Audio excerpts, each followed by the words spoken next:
mohon izin Bapak Silvan, mungkin bisa dites mic-nya dulu sama visualnya, videonya. Pak Silvang. Pak Silvang.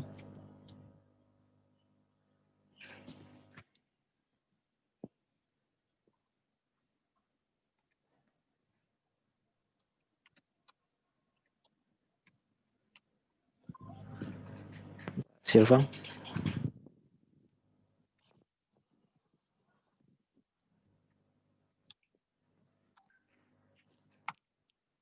Halo, Pak Silvang.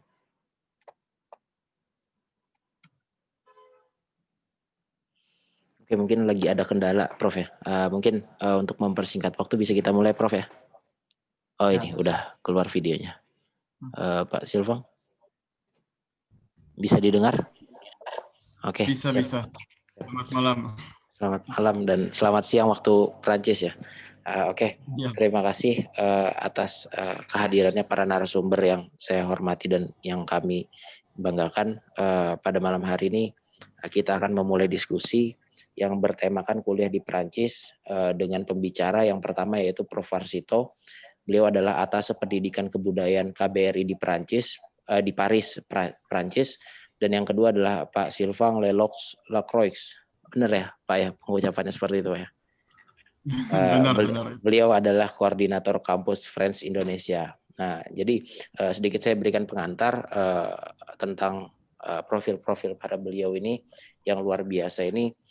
Untuk Prof. Varsito ini adalah dulu seorang dekan juga, akademisi juga di Universitas Lampung yang memang banyak memiliki jurnal-jurnal internasional maupun nasional dan memiliki beberapa hak paten di Indonesia.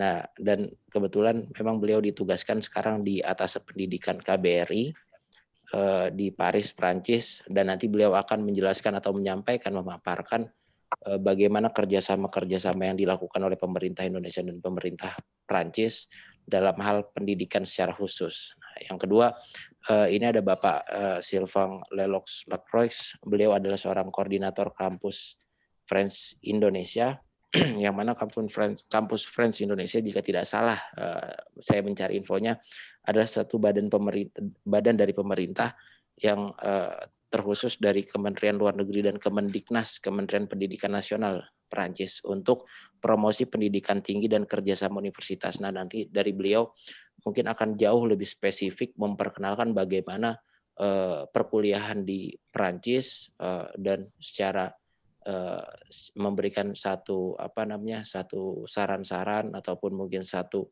bentuk informasi bagaimana untuk mendapatkan beasiswa, bagaimana untuk melakukan pendidikan di Perancis sana sendiri. Dan maka dari itu tidak perlu berlama-lama, mungkin akan saya berikan waktu kepada Prof. Varsito atas pendidikan dan kebudayaan KBRI di Perancis. Waktu dan tempat saya persilakan, Prof. Baik, terima kasih Mas Ridho Ari. Bonsoir, Mas Sylvain, dan juga selamat malam teman-teman semua yang hadir mengikuti kegiatan webinar yang diadakan oleh pengurus pusat atau pimpinan pusat GMNI. Yang saya hormati pula tentunya kolega saya Mas Sylvain, kemudian Mas Arjuna, Ketua DPP, kemudian Mas Agung Dendi sebagai Sekjen, dan juga seluruh tentunya para pimpinan, teman-teman pengurus GMNI, DPP Indonesia. Merupakan tentu kebahagiaan atau kehormatan bagi saya bisa berada di tengah-tengah teman-teman sekalian malam hari ini atau siang waktu Prancis untuk memberikan sharing bagaimana perkuliahan di Prancis yang tadi disampaikan oleh Mas Ari, bahwa saya akan coba sampaikan nanti tentu saling mengisi dari perspektif Mas Sylvain, saling melengkapi nanti dalam konteks penyampaian materi pada malam hari ini. Nah, izinkan saya akan sharing materi, saya akan share materi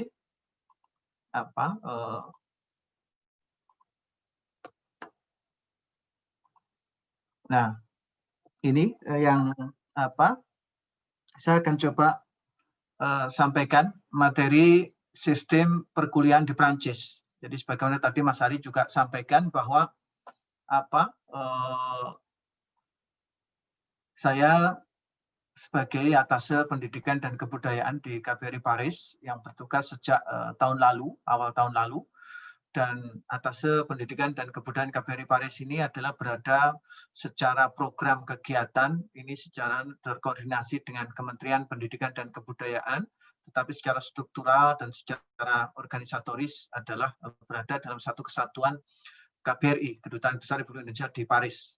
Dan sebagaimana juga kita ketahui bersama bahwa tahun ini kita bersyukur merupakan peringatan 70 tahun hubungan bilateral antara Indonesia dan Prancis. Oleh karena itu, ini juga tentunya kegiatan siang hari ini merupakan bagian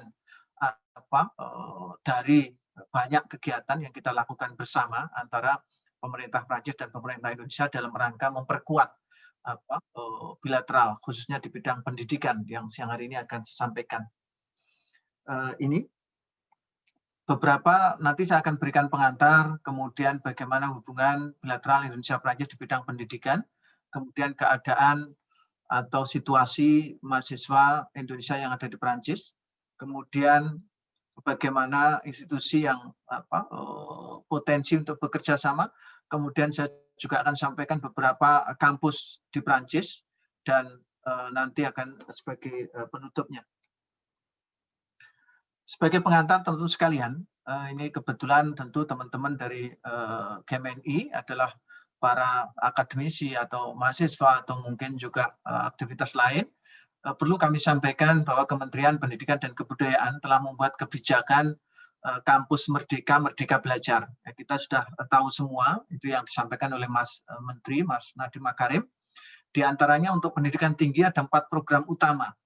Saya tidak mengulas semua, yang menjadi pokok penting adalah peluang bagi mahasiswa di perguruan tinggi Indonesia untuk melaksanakan kuliah 3 semester di luar program studi. Kemudian ada yang kebijakan yang lain terkait dengan pendidikan tinggi ini ada pembukaan prodi baru, kemudian sistem akreditasi, dan kemudian PHBT untuk PTN, jadi perguruan tinggi berbadan hukum untuk perguruan tinggi negeri.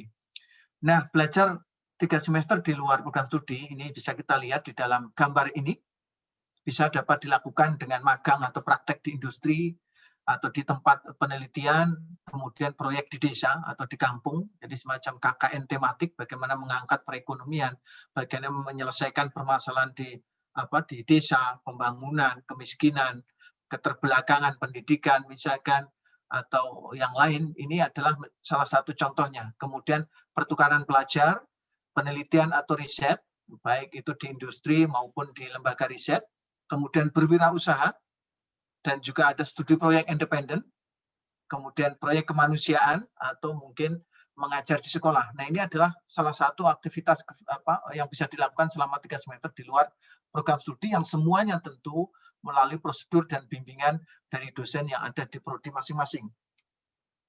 Kemudian poin yang kedua, hubungan Indonesia-Prancis ini sudah sangat erat sekali, sebagaimana juga kita ketahui bersama bahwa kita memiliki model joint working group atau high level meeting. Ini juga sudah sering kita lakukan tiap tahun untuk mengevaluasi dan juga memperkuat kerjasama pendidikan antara Indonesia dan Prancis, khususnya pendidikan tinggi, dan juga tahun kemarin pendidikan dasar menengah juga sudah kita lakukan. Dan ini terdapat kurang lebih 84 institusi, baik itu lembaga riset maupun universitas, yang memiliki kerjasama dengan Prancis, antara Indonesia dan Prancis. Tentu data ini sekali lagi, ini masih jauh dari kenyataan, karena kenyataannya jauh lebih banyak dan lebih aktif, karena memang you to you, jadi kerjasama perguruan tinggi ini teman-teman sekalian, ini bisa dilakukan langsung antara rektor dengan rektor, sehingga terkadang data, validasi atau update data itu belum sampai kepada kantor kami. Maka kemarin waktu kami koordinasi dengan beberapa perguruan tinggi itu nyampe 300-an sebenarnya MOU yang ada. Di data kami 103. Nah, itu sebagai contoh. Dan kerjasama itu dalam bentuk pendidikan, kemudian pendidikan secara umum, kemudian pendidikan tinggi dan riset, kemudian kebudayaan, dan juga bahasa Indonesia. Nah, ini kira-kira seperti ini kerjasama antara Indonesia dan Prancis. Kemudian Indonesia sendiri institusinya ada 35% dan Prancis 65% dalam kerjasama ini.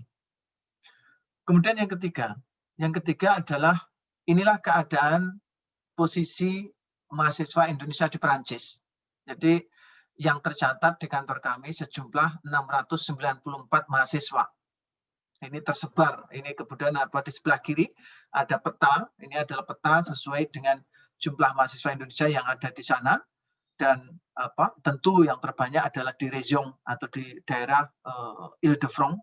Itu yang terbanyak 157 mahasiswa dan konsentrasi ada di Paris, di kota Paris.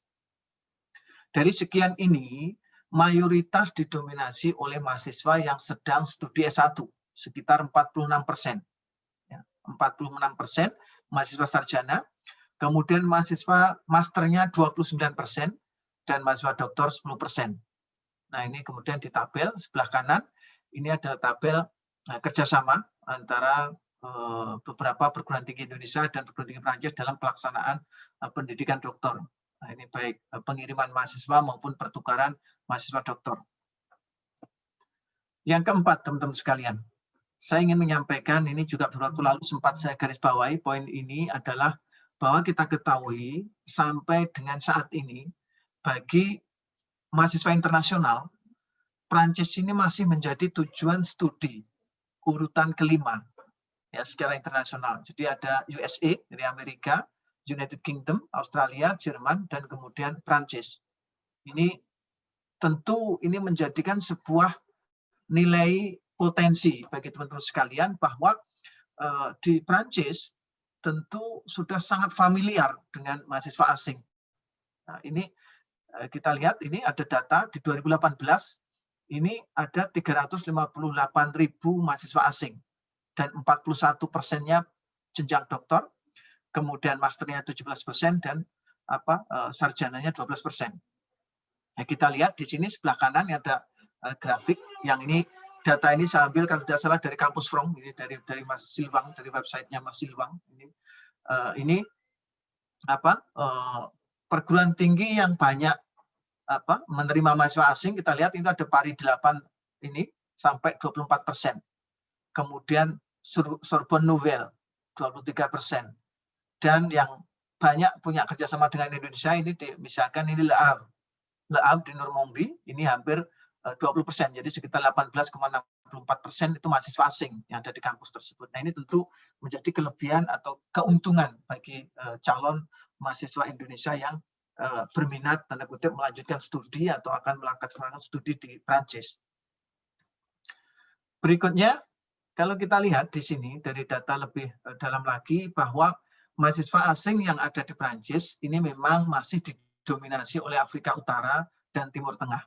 Jadi kalau kita lihat di sini 29%-nya ini berasal dari Afrika Utara dan Timur Tengah. Kemudian dari Eropa sendiri, dari luar Prancis tapi masih di Eropa 25%, Afrika artinya di luar Afrika Utara itu 22%, dan Asia 15%. Asia ini tentu di dalamnya termasuk Indonesia, maka masih kecil sekali atau jumlahnya masih sedikit sekali. Kemudian ketika dari jumlah mahasiswa asing yang ada di Prancis ini tertinggi adalah dari Maroko, Afrika Utara, Aljazair, itu juga semuanya Afrika Utara, dan kemudian ternyata dari Asia ini adalah dari China. Jadi China 28.000 ini sudah mulai banyak menduduki atau kuliah di Prancis. Nah, kemudian teman-teman sekalian ini adalah sama, ini adalah daftar kelanjutan tadi tabel data perguruan tinggi yang di Prancis yang memiliki mahasiswa asing. Jadi misalkan kalau kita lihat di sini ada Poitiers itu 13,3%. Ini Poitiers itu memiliki banyak kerjasama dengan perguruan tinggi di Indonesia. Kemudian ada juga di situ Paris Nanterre ada 11,76% dan seterusnya. Baik, teman-teman sekalian, sekarang saya akan masuk ke poin 5, jadi kampus dan jenjang studi di Prancis.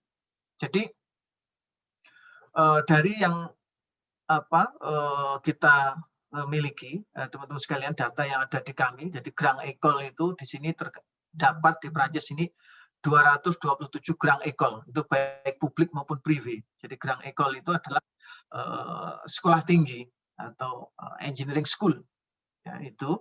Dan ini banyak di bidang engineering dan business management subject. Jadi bidangnya adalah itu. Kemudian universitas publik, ini ada 74 universitas. Kemudian juga banyak laboratorium dan seterusnya yang ini memungkinkan kita mahasiswa Indonesia untuk tadi melaksanakan Merdeka Belajar, kuliah atau melaksanakan kegiatan akademis 3 semester di luar program studi. Peluangnya sangat tinggi sekali karena memang banyak di Prancis banyak terdapat laboratorium, hampir 3.000 laboratorium. Dan ini tentu menjadi peluang bagi kita semua. Belum lagi institusi risetnya. Ini juga banyak sekali yang terkenal, misalkan yang sering kerjasama dengan Indonesia, ada INRA, ada INRIA, itu di bidang informatik. Kemudian ada Institut Pasteur, ini di bidang mikrobiologi dan imunologi. Kemudian CNRS, ini di bidang sains. Kemudian Observatoire de Paris, ini adalah bidang aerospace, jadi bidang aerospace. Nah, ini tentu menjadi peluang bagi kita semua untuk melaksanakan nantinya riset, magang tadi, Merdeka Belajar tadi. Kemudian kampus lain yang juga memungkinkan tempat magang, ini ada CMQ, jadi kampus de métier et de qualification. Ini ada 95 kampus. Ini adalah tempat-tempat yang bisa kita melakukan riset, merupakan pusat pelatihan, sebenarnya merupakan kerjasama antara pemegang kebijakan ekonomi daerah, kemudian juga lembaga pendidikan. Jadi ini pendidikan dasar menengah di bidang vokasional, kemudian itu pusat pelatihan dan laboratorium. Itu dikelola menjadi satu kesatuan adalah CMQ kampus. Ini ada di sebelah kanan itu grafiknya, tempat-tempatnya dan juga spesialisasinya. Dan ini sangat terkait erat dengan potensi daerah tersebut. Jadi warna yang menjadi kuat di bidang riset maupun pelatihannya itu sesuai dengan kompetensi daerah tersebut, industrinya kuat di apa. Misalkan kalau di bawah di daerah Toulouse misalkan kuat di aerospace, ya berarti di sana adalah nanti CMQ-nya adalah di bidang aerospace atau di bidang aeronautik, jadi di bidang pesawat dan seterusnya. Nah, ini menjadi identitas. Kemudian juga bagi teman-teman yang GMNI yang memiliki semangat wirausaha, di Paris ini terdapat kampus startup. Jadi Station F, ya ini adalah kampusnya para calon CEO atau wirausahawan muda. Ini adalah di Station F. Jadi teman-teman nanti bisa akses di website Station F untuk tahu bagaimana kegiatan di sana. Teman-teman sekalian, ini adalah peta kampus di Prancis. Jadi peta kampus di Prancis. Jadi yang ini yang dikatakan Communauté d'Université et d'Établissement. Ini adalah bagaimana regroupement, jadi pengelompokan kampus beberapa universitas menjadi satu kesatuan dengan tujuan untuk lebih memberikan tawaran program studi kepada calon mahasiswa itu supaya diversitasnya lebih terlayani. Nah, ini maka ini juga menjadi poin penting strategi seperti ini. Jadi ada 19 komu. Jadi ada 19 komu, jadi kampus-kampus yang tadi banyak tadi saya sebutkan di atas tadi itu dikelompokkan atau mengelompok menjadi 19 komu dan juga ada Association d'Université. Ini juga demikian. Jadi ini bagaimana sistem pemerintah mengatur memberikan pelayanan pendidikan tinggi sehingga mampu menjangkau keinginan program studi maupun jenjang bagi seluruh calon mahasiswa. Ini. Maka ini menjadi juga penting strategi seperti ini sehingga tampak di sana bagaimana masing-masing perguruan tinggi itu bergabung menjadi memperkuat, saling memperkuat. Jadi menjadikan kuat karena memang satu kesatuan di bidang risetnya, di bidang bagaimana penawaran program studinya, kemudian dari jenjang studinya. Ini semakin kuat. Kemudian secara umum teman-teman sekalian, kalau kita melihat mungkin teman-teman sudah familiar dengan istilah for ISU. Jadi sistem perankingan perguruan tinggi. Yang itu teman-teman bisa lihat di Prancis, kalau kita melihat di websitenya itu ada sekitar 234 perguruan tinggi atau pendidikan tinggi yang ada di Prancis, baik itu swasta dan negeri. Yang itu semua sudah masuk di dalam perankingan for ISO. Nah, maka ini juga menjadikan kekuatan bagi kita yang ingin nantinya melanjutkan studi di Prancis. Baik, teman-teman sekalian, pada poin ini saya ingin menampilkan grafik jenjang studi. Jenjang studi pada dasarnya, mulai dari PAUD, pendidikan dasar, sampai kemudian lulus SMA, itu masih sama persis dengan Indonesia.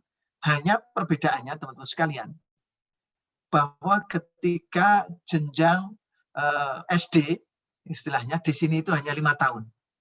Kemudian SMP itu selama 4 tahun. Jadi, dan terbagi menjadi primer, jadi ekol primer sama ekol sekunder. Jadi itu, maka bisa dilihat di sini kesepadanan antara sistem pendidikan yang ada di Indonesia dan sistem pendidikan yang ada di Prancis. Ini kebetulan urutannya terbalik, maka saya beri tanda panah supaya tahu. Jadi misalkan itu kita lihat di situ college atau lower secondary ini adalah jenjang SMP yang itu selama 4 tahun.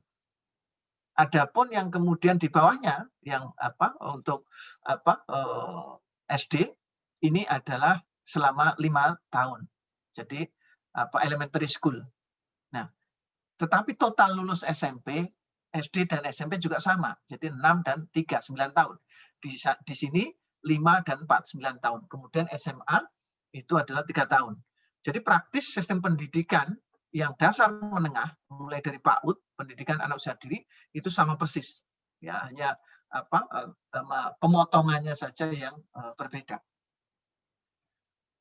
Nah, ini teman-teman sekalian, ini baru kita bisa melihat, ini adalah jenjang pendidikan tinggi di Prancis. Nah, ini ada secara umum, secara grafik di sebelah kiri, teman-teman sekalian, itu bisa Anda lihat bahwa kita bisa bedakan ada 2 jalur. Jalur profesional dan jalur umum. Jadi profesional itu maksudnya kalau di Indonesia jalur vokasi. Ya. Jalur general itu jalur umum. Jalur vokasi ini bisa kita lihat 2 grafik di sebelah kiri. Itu BTS dan kemudian itu sampingnya adalah diplom de Grand École, dan kemudian DUT. Jadi 3 ini adalah jalur yang pendidikan profesional. Sedangkan kemudian ketika itu 2 grafik sebelah kanan, ini adalah jalur yang umum. Jadi university itu nyebutnya LMD, licence, master dan doktorum.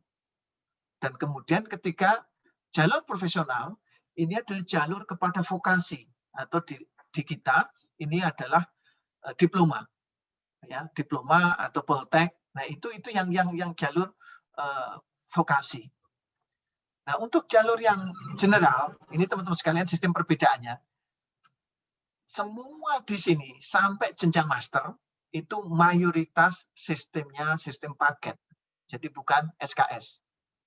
Ya, saya ulangi, hampir mayoritas sistemnya sistem paket. Jadi LA, LD, L3, jadi itu licence 1, licence 2, licence 3, ini berdasarkan paket sistemnya. Kemudian master juga demikian, master 1, master 2. Ini berbeda dengan di negara kita yang menggunakan sistem SKS. Nah, tentu ini yang kemudian di jenjang pendidikan tinggi ini yang sedikit memiliki perbedaan. Maka teman-teman yang lulus kuliah di Prancis biasanya ketika ke Indonesia itu selalu mengikuti program penyetaraan atau penilaian ijazah luar negeri yang ada di Kemdikbud. Artinya bagaimana diadaptasikan. Apakah otomatis misalkan lulusan L3 itu otomatis ke sarjana dan seterusnya, itu dievaluasi oleh lembaga atau unit di Kementerian Pendidikan dan Kebudayaan untuk kemudian nanti mendapatkan penyetaraan. Nah, ini yang penting. Dan ini juga memberikan peluang teman-teman sekalian, nanti mungkin lebih banyak kita bisa didiskusi bagaimana sistem pendidikan ini memungkinkan kemudian bagi siswa, karena itu sistemnya model paket gitu, per tahun modelnya. Nah, ini memungkinkan mahasiswa itu pindah kampus, gitu. Istilahnya melanjutkan studi di kampus yang berbeda itu di sini sudah terjadi sangat terbuka melakukan hal itu mahasiswanya. Baik, ini sebagai penutup teman-teman sekalian. Tentu bagi teman-teman sekalian yang berminat melanjutkan atau melakukan magang dan seterusnya, baik itu mau S1, S2 atau S3 di Perancis, baik untuk kepentingan magang juga, tentu yang bisa saya sampaikan yang pertama adalah bagaimana persiapan bahasa. Jadi bagaimana teman-teman tetap harus memiliki kemampuan bahasa Perancis, karena meskipun ya sekarang sekali lagi saya sampaikan di program master dan juga program doktor sudah banyak perguruan tinggi Perancis yang menggunakan bahasa Inggris. Ya. Namun demikian, tetap bahasa Perancis ini kita harapkan teman-teman memiliki bekal ini. Kemudian yang kedua, yang tidak kalah penting yang harus dimiliki oleh teman-teman sekarang ini adalah kontak profesor untuk referensi.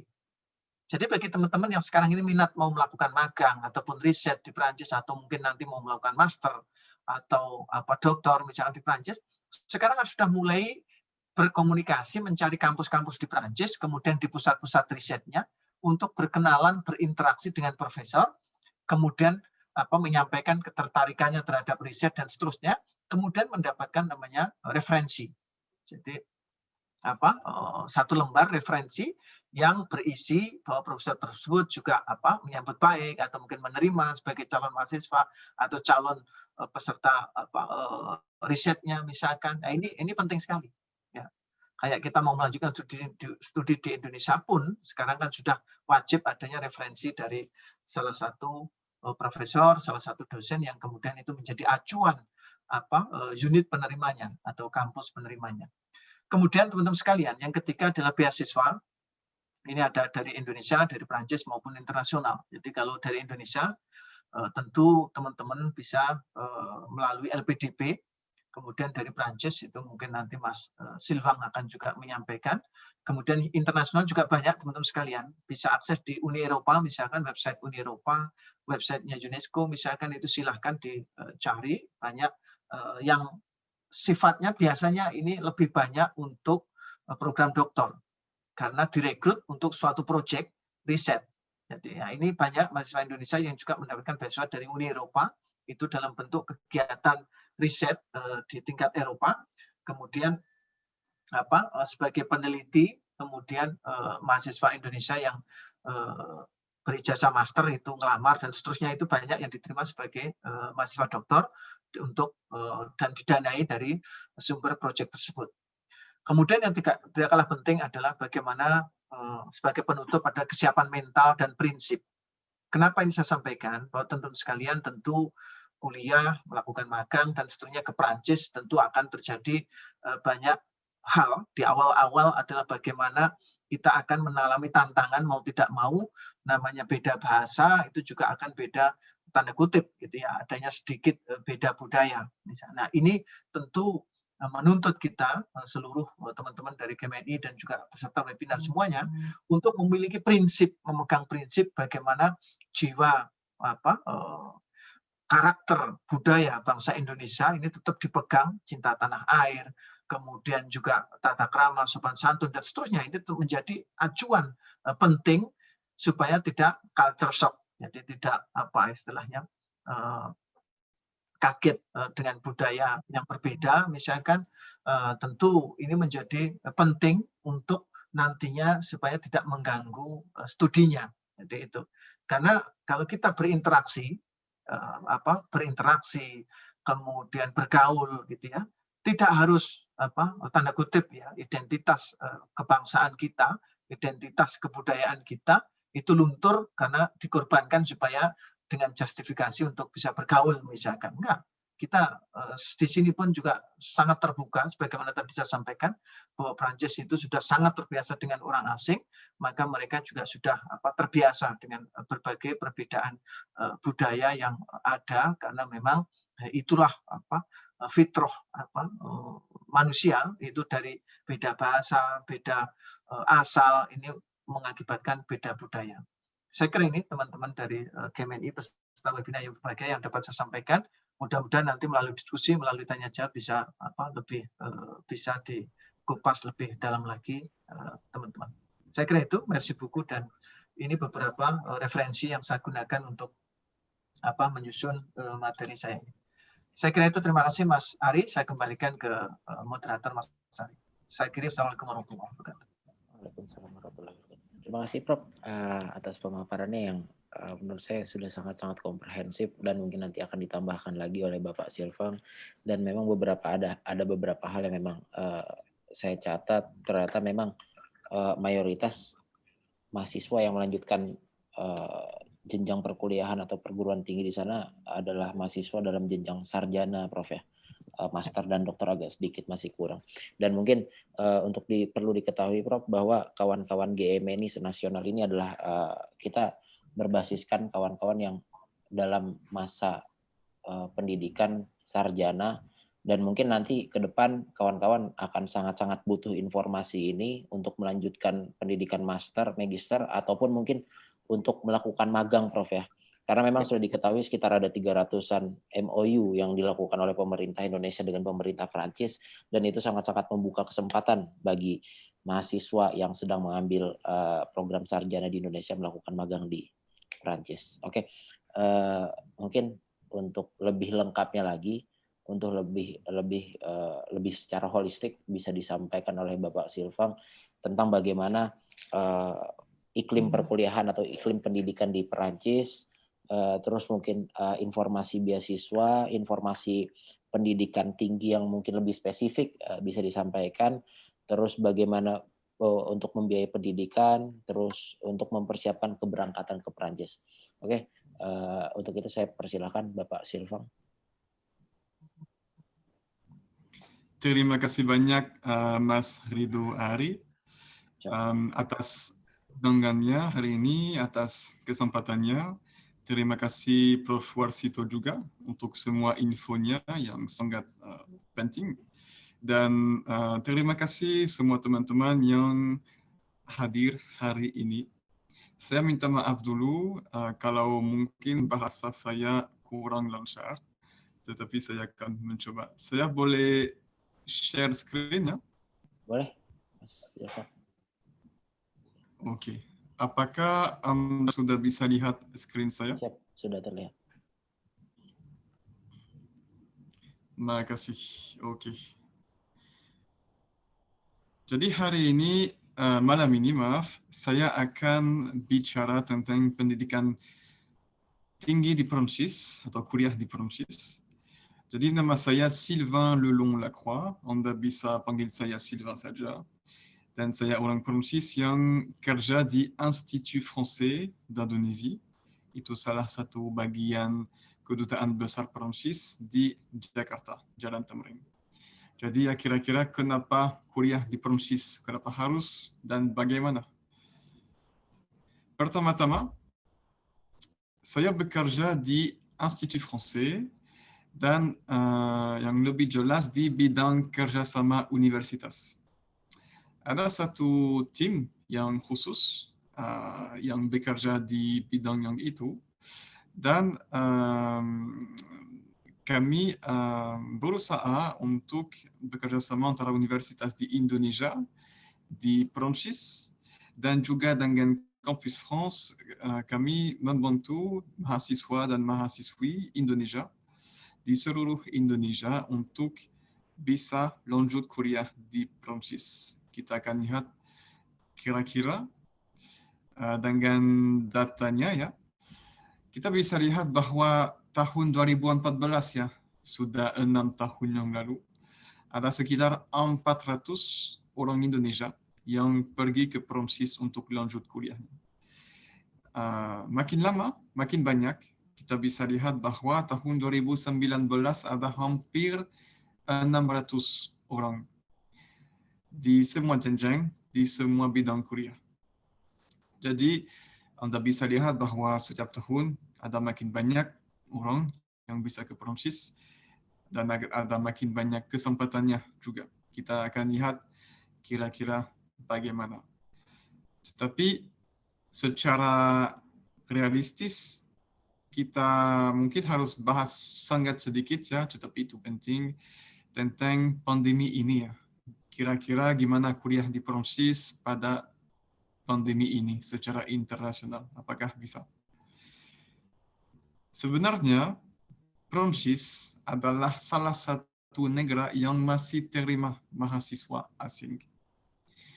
Jadi pertama-tama, universitas negerinya, sekolah swastanya masih dibuka.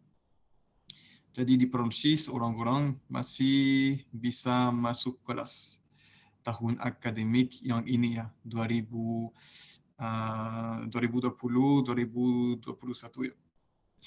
Untuk orang-orang asing, ada beberapa kondisi. Yang pertama, Anda harus bisa menunjukkan beberapa surat nanti kalau Anda mau naik pesawat. Seperti surat pernyataan pengecualian perjalanan untuk memasuki area Prancis, atau misalnya surat pernyataan tersumpah bahwa Anda tidak memiliki COVID-19.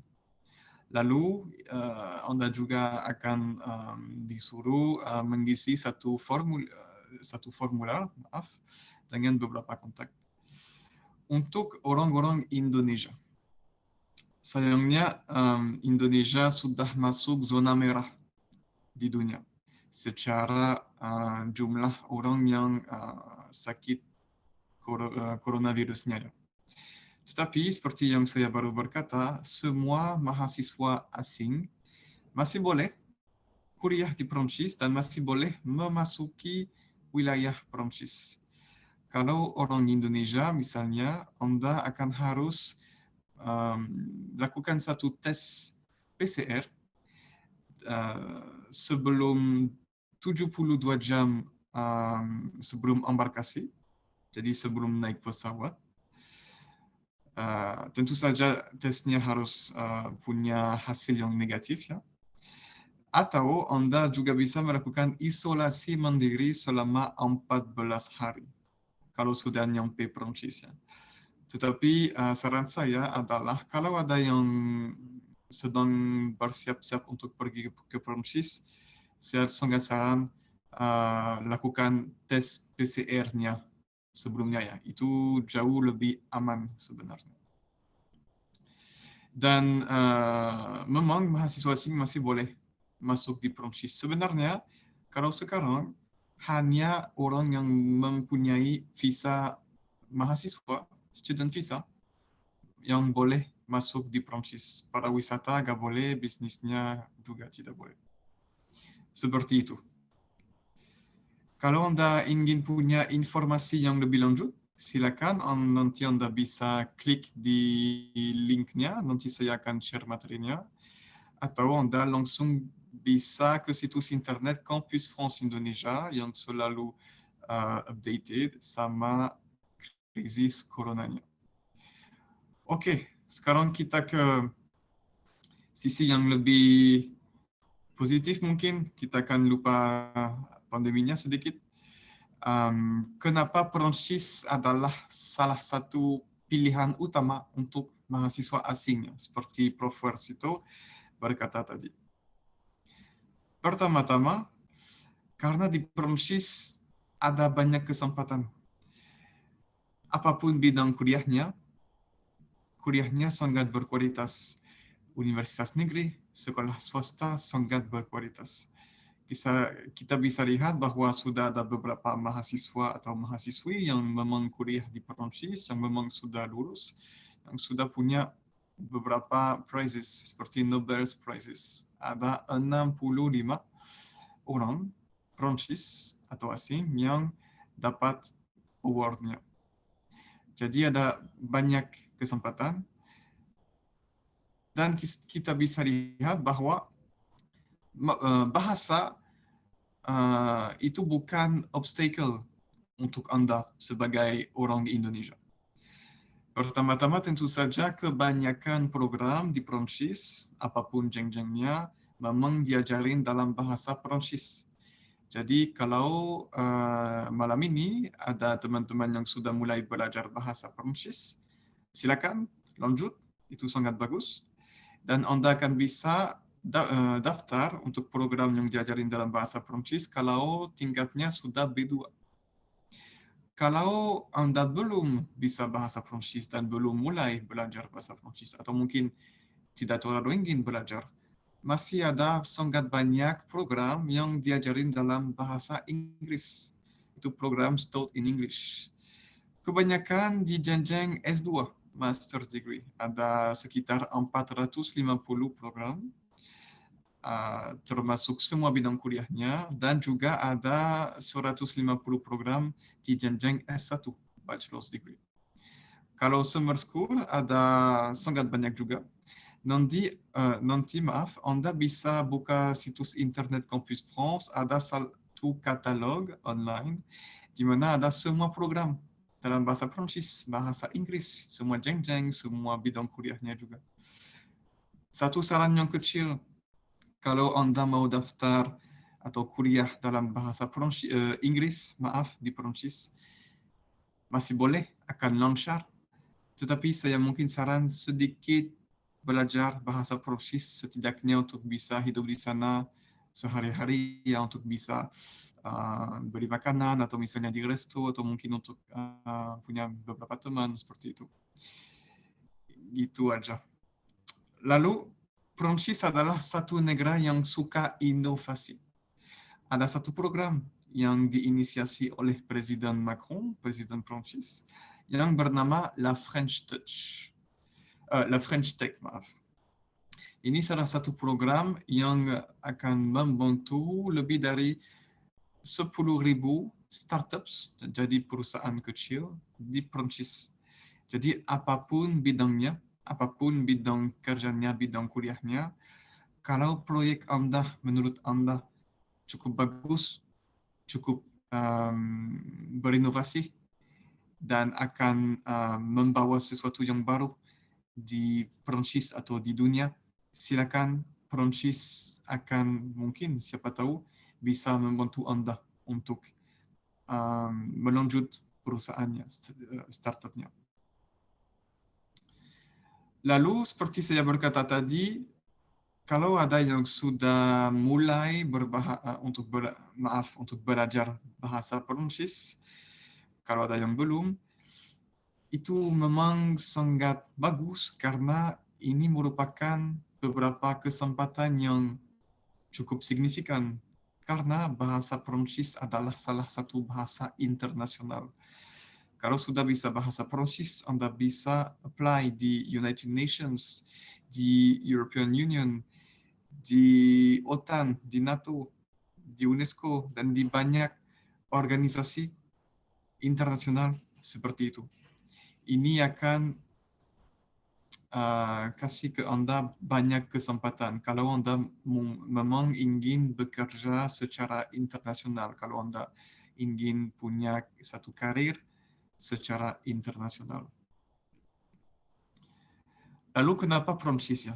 Prancis memang adalah itu satu destinasi wisata yang pertama di dunia karena Anda bisa lihat banyak landscape di mana-mana, ada pantai yang bagus, gunung yang bagus, tentu saja ada kota Paris, ibu kotanya. Tetapi mungkin Prof. Warsito akan setuju, ada sangat banyak kota selain Paris yang sangat cantik dan mungkin secantik dengan Paris. Di mana-mana ada tempat yang sangat bagus, ada kebudayaan yang sangat bagus juga, makanan daerahnya juga. Anda tidak akan bosan kalau pergi ke Prancis apapun kotanya. Tentang kebudayaan, tentu saja ada kuliner, itu sangat bagus dan sangat terkenal di Prancis. Prancis memang terkenal sebagai mungkin wali kota gastronomi, ibu kota gastronomi di dunia. Mungkin ada rekan-rekan atau teman-teman yang sudah coba beberapa makanannya dari Prancis seperti macaron atau quiche atau yang lain-lain. Lalu, mari kita membayangkan kalau Anda sudah akan pergi ke Prancis sekarang. Gimana menjadi mahasiswa asing atau mahasiswa Indonesia di Prancis? Pertama-tama, seperti Prof. Warsito berkata tadi, ada beberapa perbedaan antara sistem pendidikan Perancis dan sistem pendidikan Indonesia. Yang pertama, Anda bisa lihat ini bahwa S1-nya durasinya hanya 3 tahun dibandingkan 4 tahun di Indonesia. Juga ada satu informasi yang sangat bagus.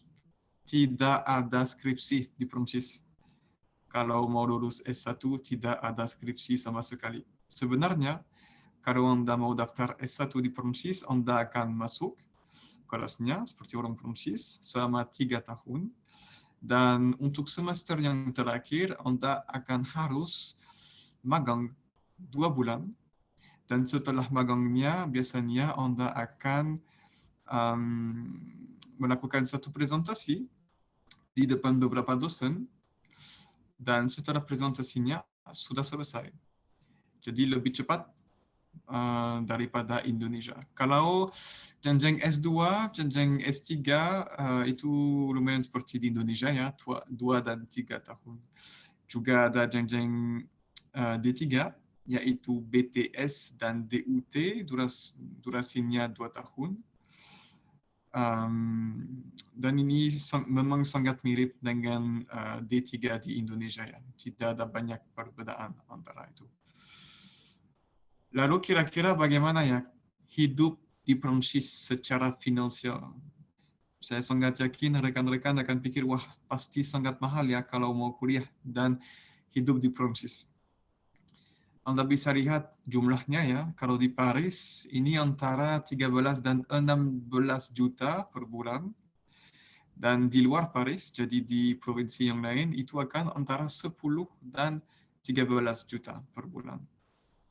Jauh lebih mahal daripada hidupnya di Indonesia ya memang.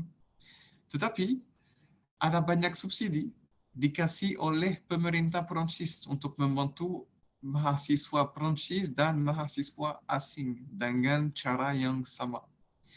Jadi seperti orang Perancis, mahasiswa asing akan bisa dapat bantuan dari pemerintah. Yang pertama tentang akomodasinya. Ada pemerintah yang akan bantu Anda untuk bayar akomodasinya sekitar 40% dari akomodasinya. Misalnya akomodasi Anda di kota Paris, di ibu kotanya, harganya 500 euro per bulan. Berarti pemerintah akan bayar dengan uangnya sekitar 200 atau 230 euro per bulan. Itu benar-benar bantuan, Anda tidak akan disuruh bayar kembali. Lalu ada beberapa advantage atau benefits mungkin, yaitu dengan asuransi kesehatan. Asuransi dasarnya gratis di Perancis untuk mahasiswa. Lalu untuk transportasinya akan menjadi lebih murah. Kalau Anda kuliah di Perancis, Anda akan punya kartu mahasiswa yang namanya carte étudiante dalam bahasa Perancis, dan transportasinya seperti subway, bis akan menjadi lebih murah. Kegiatan budaya juga, kalau Anda mau ke bioskop, ke museum, akan menjadi lebih murah juga. Dan tentu saja Anda sangat boleh kerja sebagai kerja paruh waktu, sekitar 20 jam per minggu. Itu merupakan sekitar 1.000 euro per bulan. Jadi kira-kira 15 juta per bulannya. Bisa kurang, bisa lebih, tergantung bidang kerjanya, tergantung berapa jam kerjanya juga ya. Tapi biasanya sekitar 1.000 euro lah per bulan. Lalu kalau Anda sudah di Perancis, tiba-tiba Anda rindu Indonesia ya. Rindu makanan Indonesia, rindu berbahasa Indonesia. Tidak ada masalah sama sekali karena ada PPI Perancis, Perhimpunan Pelajar Indonesia. Ini salah satu organisasi mahasiswa dari Indonesia yang memang masih kuliah di Perancis. Ada di sangat banyak kota. Dan kalau Anda perlu bantuan tentang misalnya kuliahnya atau apapun, Anda bisa menghubungi mereka. Kalau saya secara pribadi dulu kuliah di La Rochelle, itu kotanya yang di paling kiri, tengah kiri. PPI-nya sangat aktif dan saya sangat sering diajak bersama teman-teman saya Indonesia untuk makan, nongkrong, dan lain-lain. Jadi nanti jangan takut, tidak akan bosan, dan tentu saja Anda akan bisa berteman dengan orang-orang Prancis. Jadi mungkin siapa tahu tidak akan perlu menghubungi PPI-nya juga ya. Oke, saya lanjut ya. Tentang agama di Prancis. Memang agama Islam adalah salah satu minoritas di Prancis, tetapi masih ada infrastrukturnya di semua kotanya. Kalau Anda ingin ke masjid untuk sholat, tentu saja ada infrastrukturnya. Apapun agama Anda, kalau Islam, Kristen, Hindu, Buddha, ada toleransi yang sangat besar di Prancis. Dan memang Prancis, seperti Pak Warsito berkata tadi, sudah sangat biasa dengan orang-orang asing. Jadi kami juga sangat biasa dengan kebudayaan yang lain atau agama yang mungkin masih minoritas di Prancis. Jadi jangan khawatir tentang itu juga ya. Oke, lalu saya mungkin akan lanjut dengan bagian yang Anda semua menunggu, yaitu beasiswa di Prancis. Pertama-tama ada beberapa beasiswa untuk orang-orang Indonesia yang dikasih oleh Kedutaan Besar Prancis di Indonesia. Yang pertama bernama beasiswa parsial D3 dan S1. Seperti berarti namanya itu dari D3 dan S1, dan beasiswanya akan mengcover banyak hal seperti biaya hidup atau tiket pesawat pulang perginya, biaya pendidikan, biaya CVEC, CVEC dalam bahasa Prancis, yaitu partisipasi mahasiswa untuk kehidupan di kampus. Itu sesuatu yang wajib di Prancis, sekitar 90 euro kalau saya tidak salah. Tetapi kalau Anda dapat beasiswanya, Anda tidak akan disuruh bayar biaya itu. Dan sangat bagus, ada akses ke asrama universitas, yaitu itu memang sangat bagus karena kadang-kadang sayangnya itu bisa jadi sedikit susah untuk dapat akomodasi di Prancis sebagai mahasiswa. Lalu yang kedua, itu namanya beasiswa France Excellence S2. Yang itu mulai di jenjang S2. Itu akan cover seperti yang tadi, biaya visa, biaya pendidikan, biaya hidup, biaya partisipasi kehidupan di kampus, tiket pesawatnya pulang pergi, dan juga akan kasih akses ke asrama universitas. Lalu ada beasiswa Eiffel. Itu salah satu beasiswa dikasih oleh Kementerian di Prancis, Kementerian Maaf Luar Negeri di Prancis. Dan beasiswa ini di jenjang master dan S3 juga dikasih kepada mahasiswa dan mahasiswi yang paling excellent. Dan ini juga akan mengcover transportasi dari rumah Anda di Indonesia sampai akomodasinya di Prancis. Jadi ini akan cover tiket pesawatnya, tiket kereta, dan semuanya. Juga akan membiayai hidup Anda di sana. Anda akan punya benefit asuransi kesehatannya, juga untuk kegiatan kebudayaan, dan ini juga akan kasih akses prioritas ke asrama universitas. Juga ada satu beasiswa yang sangat baru, sebenarnya ini dari tahun ini. Baru tahun ini, tahun 2020, ada orang Indonesia yang bisa menggunakan beasiswa yang gitu. Itu namanya beasiswa pendanaan bersama Islamic Development Bank dan pemerintah Prancis. Itu memang satu kerjasama antara pemerintah Prancis dan ISDB. Dan itu aksesibel untuk 27 bidang kuliah sebenarnya. Bidang kuliah yang punya hubungan dengan sustainable development. semua yang punya hubungan dengan sustainable development. Ini bisa jadi pendidikan, ini bisa jadi ekonomi, social science, engineering, dan semuanya. Ini akan cover biaya visa, jadi student visanya, tiket pesawatnya, pulang pergi, biaya pendidikan, biaya hidup.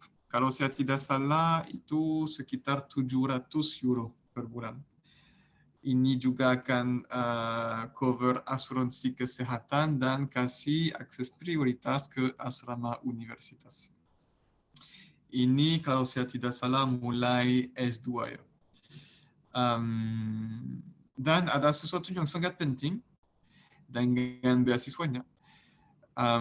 Dan sangat unik juga sebenarnya.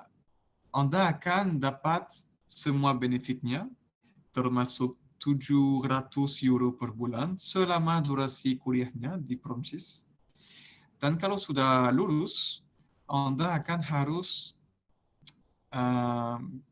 kembalikan uangnya sekitar 50%. Kenapa? Karena ini akan membantu orang-orang lain di Indonesia untuk dapat beasiswanya juga. Jadi beasiswanya akan recycling antara mahasiswa dan mahasiswi. Seperti itu. Lalu yang terakhir itu mahasiswa MAPGA, Make Our Planet Great Again. Ini satu inisiasi dari Presiden Prancis Macron tahun 2017 waktu Amerika Serikat pergi dari Paris Agreement tentang climate changing, maaf. Beasiswanya akan mengcover jaminan kesehatan, akan mengcover tiket pesawatnya juga, pulang perginya, dan akan bantu Anda setiap bulan untuk membiayai hidupnya di sana sekitar 1.190 euro per bulan. Itu sudah sangat bagus. Kalau Anda memang ingin kuliah atau Anda mau menjadi peneliti tentang climate atau tentang misalnya sustainable development, silakan, siapa tahu Anda akan bisa dapat beasiswanya dan akan bisa apply. Tahun ini sudah ada pendaftaran bulan Maret 2020 dan pendaftaran yang berikut akan ada pada bulan Maret tahun depan. Jadi Maret kira-kira ya, Maret 2021. Begitu. Kalau rekan-rekan ingin punya info yang lebih lanjut tentang kuliah, tentang beasiswanya, maaf, silakan nanti Anda boleh klik di link itu yang ada di slide-nya. Dan ada misalnya satu beasiswa yang secara tidak langsung yang dikasih kepada semua orang asing dan semua orang Prancis yang kuliah di Prancis.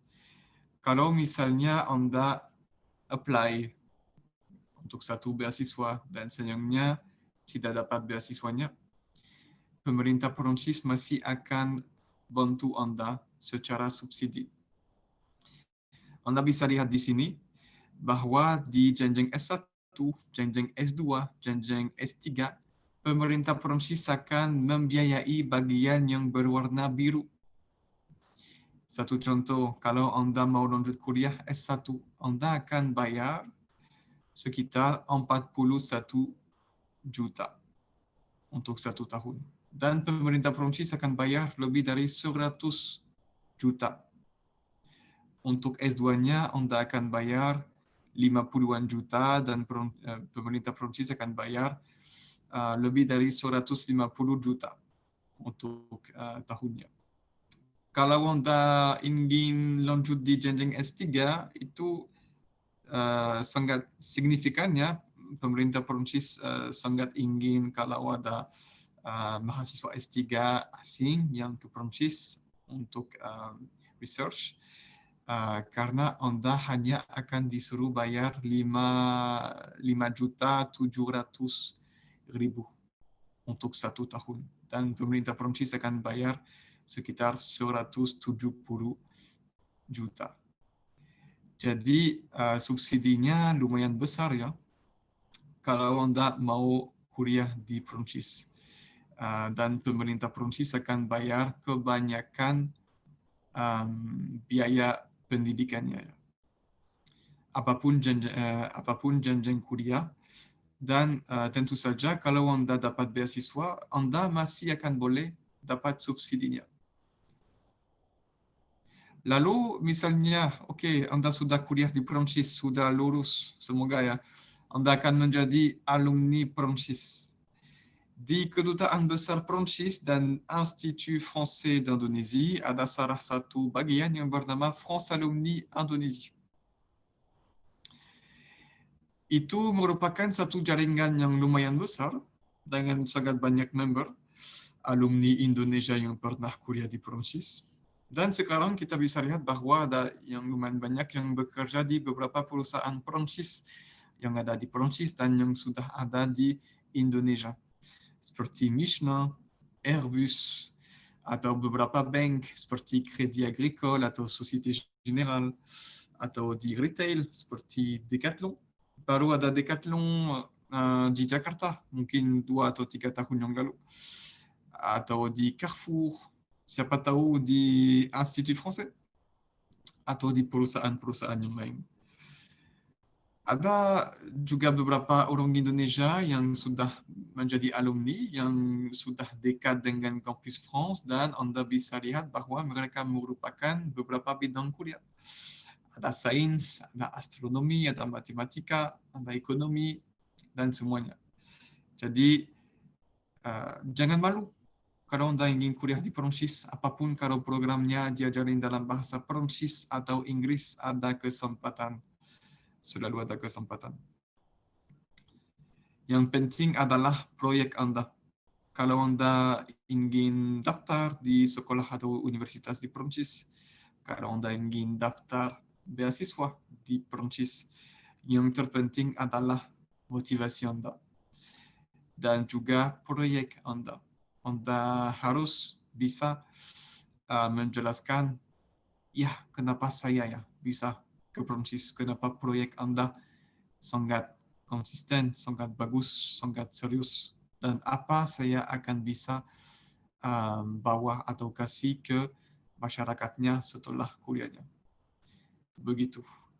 Untuk berakhir, sedikit lagi ya tentang Campus France Indonésie. Jadi ada situs internetnya, Campus France Indonesia, maaf. Apakah Campus France adalah satu kampus di mana lokasinya? Apakah kita agen pendidikan swasta? Ya, seperti saya berkata pada awalnya, Campus France adalah salah satu bagian dari Kedutaan Besar Prancis di Jakarta. Sebenarnya ada di seluruh dunia, di semua negara dan negeri di dunia. Kalau di Prancis, di Indonesia, maaf, ada di Jakarta, di Kedutaan Besar Prancis, Jalan Tamrin.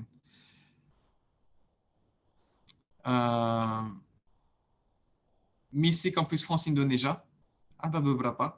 Yang pertama itu adalah bahwa kita pusat informasi pendidikan tinggi di Prancis. Kalau Anda mau tanya, gimana kalau mau kuliah di Prancis? Kalau Anda perlu saran, silakan menghubungi Office Campus France Indonesia yang terdekat dengan Anda. Sebenarnya ada 5 di Indonesia, yaitu Jakarta, Bandung, Yogyakarta, Surabaya, dan Medan. Anda juga bisa konsultasi Campus France untuk bicara tentang proyek studi Anda, dan Campus France akan membantu Anda untuk lanjut prosesnya, untuk pergi ke sana, untuk kuliah di sana. Ada beberapa kontak, tergantung kotanya, office-nya yang terdekat dengan Anda. silakan ambil alamat emailnya.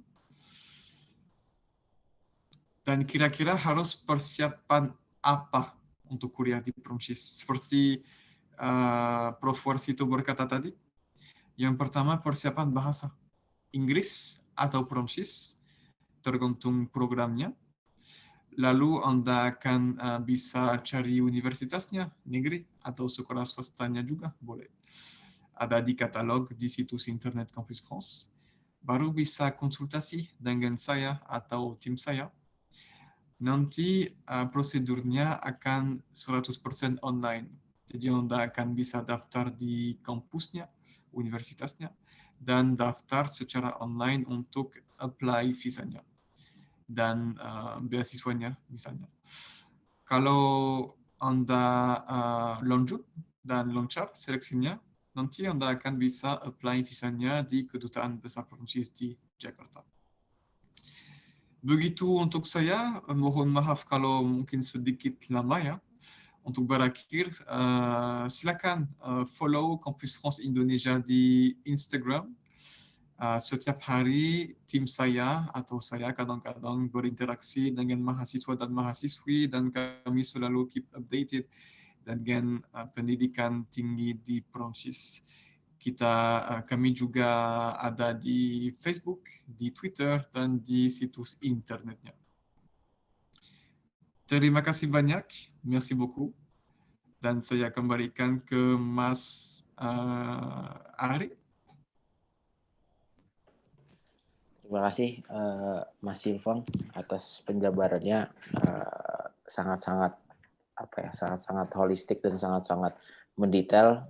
Jadi mungkin teman-teman yang sudah mendengarkan tadi, sedikit banyaknya mungkin sekitar 40% sudah sangat-sangat tercerahkan tentang bagaimana kehidupan di Paris, dan sisanya tinggal lanjutkan, tentukan pilihan kuliah atau jurusan kuliah, dan tentukan perguruan tingginya. Dan untuk itu kita di sini sudah bersama dengan Ketua Umum DPP GMNI, Bung Arjuna Putra Alindo. Ingin saya sapa dulu. Selamat malam, Ketum. Selamat malam, Bung Lido. Ya, mungkin ada tanggapan dong. Ya, saya sedikit mau bertanya ya, dan mungkin juga biar nggak luput membahas. Sebelumnya saya ucapkan terima kasih buat Prof. Warsito. Terima kasih Prof. sudah mau berbagi informasi dan konsultasi dengan teman-teman GMNI. Terima kasih Mr. Silvong atas kehadirannya. Terima kasih atas informasi dan bimbingannya. Ya, pertanyaan saya yang pertama, apakah misalnya kita ingin menempuh studi di Prancis, baik untuk Mr. Silvong dan Prof. Warsito ya.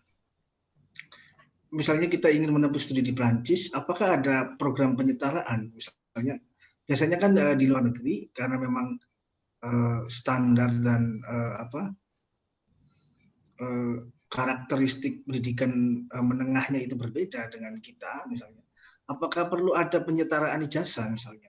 Tadi Prof. Warsito sempat menyebut kalau kita lulus di Prancis ada penyetaraan di nah, apakah sebaliknya, misalnya kita menggunakan ijazah S1 Indonesia, terus kemudian mau mendaftar di misalnya di Sorbonne misalnya, nah itu bisa nggak ada penyetaraan nggak? Karena memang kita berangkat dari pendidikan atau yang sistem pendidikan yang mungkin ada perbedaan. Yang kedua, untuk kampus Friends sendiri, apakah menyediakan semacam bimbingan atau karena memang kan untuk belajar bahasa Prancis, karena memang menurut saya memang apalagi bahasa Prancis ya dalam beberapa lembaga di Indonesia memang belum banyak ya yang belum banyak yang membuka kursus ataupun studi bahasa Prancis, terutama kan punya standar yang berbeda dengan TOEFL, dengan IELTS misalnya. Itu kan mungkin ada informasi untuk misalnya untuk karena setahu saya ada perbedaan, misalnya tadi Mr. Silvong mengatakan harus B berapa gitu.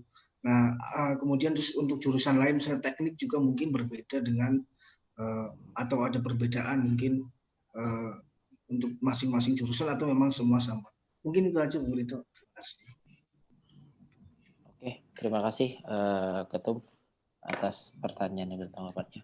Mungkin saya persilahkan kepada Prof. Warsito terlebih dahulu untuk menjawab. Silakan, Prof. Baik, terima kasih Mas Ridho, Mas Arjuna. Terima kasih. Yang pertanyaannya sangat terkait sekali, betul. Yang pertama adalah kaitan dengan penyetaraan ijazah, yaitu khususnya bagi mahasiswa Indonesia yang melanjutkan studi ke Perancis. Nah, ini ada poin-poin. Jadi yang pertama adalah untuk teman-teman yang lulusan SMA kemudian mau kuliah S1 di Perancis, saya belum pernah ada permasalahan atau istilahnya terkait dengan ijazah SMA-nya. Yang terpenting ijazah SMA-nya sudah diterjemahkan oleh lembaga yang tersertifikasi, kemudian melalui proses pendaftaran, itu belum pernah ada masalah untuk itu. Jadi di sini ya masuk langsung di pendidikan tinggi atau di perguruan tinggi, gitu ya. Jadi langsung masuk mau S1 mau gitu. Kemudian yang kedua, ketika lulusan S1 Indonesia mau masuk master di Prancis, ini juga demikian. Saya belum pernah mengalami cerita ada masalah. Artinya apa? Ijazah S1 dari Indonesia hampir di sini juga langsung diakui sebagai sarjana, jadi S1, jadi licence 3 gitu. Artinya langsung masuk bisa master dengan catatan tentu standar bahasa minimalnya tadi sudah terpenuhi. Mas Silwang tadi juga menyampaikan itu, tergantung program masternya mau bahasa Inggris atau bahasa Prancis, ya itu. Jadi kemudian yang ketiga, jadi case yang ketiga adalah lulusan master Indonesia mau doktor di Prancis. Jadi saya beri 3 case kan tadi, lulusan SMA mau ke S1 nggak ada masalah. Lulusan S1 mau ke S2 nggak ada masalah. Dan yang ketiga adalah case-nya ketika dia lulusan master Indonesia mau doktor ke Prancis. Nah ini teman-teman sekalian, betul secara standar sebenarnya sama. Tapi secara praktek di lapangan, sekali lagi, ada kadang kasuistik, 1 dari 100 barangkali, itu ternyata dia diminta ngambil master lagi, gitu. Minimal M2. Nah, gitu. Nah, itu ada terjadi, tetapi sekali lagi, hal-hal seperti ini semakin tidak kita temui lagi. Ya. Semakin tidak kita temui lagi. Kenapa? Karena memang Prancis pun juga sudah mengikuti istilahnya melihat menjustifikasi kualitas master dari Indonesia pun itu juga sudah memenuhi standar istilahnya master yang diharapkan di sini. Kenapa? Karena sejatinya ingat program doktor itu adalah program riset. Jadi program riset dan sepenuhnya biasanya itu yang menjadi penjamin itu adalah profesor calon pembimbingnya. Dan calon pembimbing inilah yang kemudian nanti menjustifikasi, oh ya ini sudah layak master, karena jadi untuk program doktor ini biasanya ada interview, ada penilaian project proposal dan seterusnya oleh calon pembimbing itu. Dan terkadang juga beberapa ada solusi jalan tengah biasanya sambil doktor itu disuruh mengikuti beberapa kuliah teori, mengikuti di program master untuk masuk, untuk pengayaan dan itu sesuatu yang biasa, ya, bukan menjadi sebuah handicap atau suatu permasalahan. Jadi itu yang gambaran saya dari Mas Arjuna. Namun belakangan, sebagaimana saya sampaikan, pada dasarnya secara umum itu tidak ada masalah terkait dengan tadi jenjang tadi. Gitu. Karena kalau dihitung secara kualifikasi SKS itu juga sudah standarnya juga sudah sama. Dan bahkan di Indonesia itu malah SKS itu kadang berlebih, istilahnya S1 saja kadang sampai 100 berapa SKS gitu. Nah itu yang makanya seperti ini yang biasanya itu yang menjadi tugas kantor kami untuk membantu memfasilitasi kesetaraan itu. Itu yang dapat saya sampaikan Mas Arjuna. Kalau yang kedua tadi masalah pendampingan, saya kira saya yakin Mas Silwang dan juga teman-teman di IFI selalu mengadakan pendampingan persiapan mahasiswa yang akan berangkat ke ke Prancis, baik itu bahasa maupun pelatihan-pelatihan. Itu saya juga beberapa kali ngisi acara, itu diminta untuk mengisi acara juga yang dilakukan oleh IFI maupun Kedutaan Prancis di Jakarta. Nah, sebaliknya kami pun juga demikian, Mas Silwang. Ini kami juga sudah mulai di tahun 2020 ini sebenarnya kami programkan mahasiswa-mahasiswa Prancis yang akan magang ke Indonesia. Kami akan berikan pengantar pengenalan bahasa Indonesia dan juga pengenalan budaya Indonesia dan seterusnya itu. Nah, sekarang ini kami sudah komunikasi dengan beberapa kampus.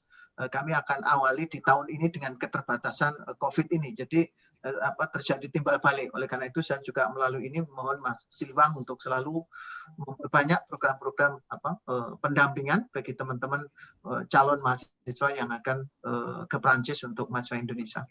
Saya kira itu Mas Arjuna. Terima kasih. Terima kasih Prof. Sebelum Mas Silwang menjawab, mungkin saya sampaikan kepada kawan-kawan sekalian yang untuk ingin yang bertanya atau menyampaikan tanggapan, silahkan melalui kolom chat ataupun menekan tombol raise hand. Nanti akan dipersilakan untuk berbicara. Oke, lanjut ke Mas Silwang. Mungkin bisa ditanggapi terkait ini soal penyetaraan dan pembimbingan bahasa tadi dari IFI. Terima kasih Mas Arjuna ya atas untuk pertanyaannya. Memang kalau bahasa Prancisnya ada beberapa contoh. Pertama-tama contohnya yang mahasiswa yang sudah belajar bahasa Prancis di universitasnya misalnya. Biasanya kalau orangnya baru selesai S1-nya harusnya tingkatnya B2. Jadi dalam bahasa Prancis ada tingkat A1, A2, B1, B2, lalu C1 dan C2. Untuk kuliah di Prancis yang diperlukan itu B2. Jadi kalau Anda ikut cara universitasnya, ini akan merupakan 4 tahun kuliah ya, di S1. Tetapi kalau Anda misalnya ingin belajar bahasa Prancis dengan cara yang lain, misalnya di IFI, Institut Français d'Indonésie, ada beberapa program untuk Anda supaya Anda bisa punya tingkat B2 setelah sekitar 6 bulan. 6 bulan bisa. Ada beberapa kelas yang ekstensif, yang intensif, sesuai jadwal Anda, maaf. Jadi masih ada kesempatannya. Yang ketiga, itu untuk orang Indonesia yang belum bisa bahasa Prancis sama sekali, atau mungkin sedikit, misalnya A1, A2. Kadang-kadang di sekolahnya atau di universitasnya ada satu infrastruktur supaya Anda bisa belajar bahasa Prancis di sana. Ini bisa jadi misalnya kalau Anda daftar satu program yang diajarin dalam bahasa Inggris. Jadi semua kelasnya akan diajarin dalam bahasa Inggris, tetapi Anda juga akan bisa daftar di satu kelas untuk belajar bahasa Prancis yang masih basic misalnya. Juga ada kadang-kadang mahasiswa dan mahasiswa Indonesia yang ingin kuliah di Prancis, tetapi mereka pertama-tama ke Prancis setahun untuk ikut program FLE. FLE itu berarti Français Langue Étrangère. Dalam bahasa Indonesia, kalau saya tidak salah, bahasa Prancis untuk orang asing. Jadi Anda juga bisa langsung ke Prancis, belajar bahasa Prancis di sana setahun. Anda akan punya sertifikatnya dan yang membuktikan bahwa Anda sudah misalnya tingkat B2. Dan lalu akan bisa daftar ke programnya S1 atau S2-nya misalnya dalam bahasa Prancis. Begitu. Jadi untuk berakhir ya, kalau Anda belum bisa bahasa Prancis atau sudah, selalu ada kesempatan Anda bisa belajar langsung di universitas kalau Anda bisa daftar ke sastra Prancisnya, juga bisa di IFI atau langsung di Prancis. Dan tingkatnya yang minimal biasanya itu B2. Kadang-kadang B1 untuk bidang kuliah yang misalnya lebih saintifik, tetapi lebih sering harus punya tingkat B2. Begitu saja. Terima kasih. Oke, terima kasih Mas Ilham. Dan ini sudah ada saya himpun beberapa pertanyaan dari teman-teman melalui kolom chat yang langsung dikirimkan kepada host. Pertama ada dari Bung Firman, DPC Kabupaten Bekasi, yang bertanya, kebetulan saya pegiat seni budaya, saya memiliki sanggar Betawi seperti palang pintu, lenong, tari tradisional, dan lenong tadi. Pertanyaan saya, bagaimana saya bisa melanjutkan S2 dengan background seni budaya untuk bisa kuliah di luar negeri? Nah, mungkin ke Prof. Arsita dulu, Prof. Selamat.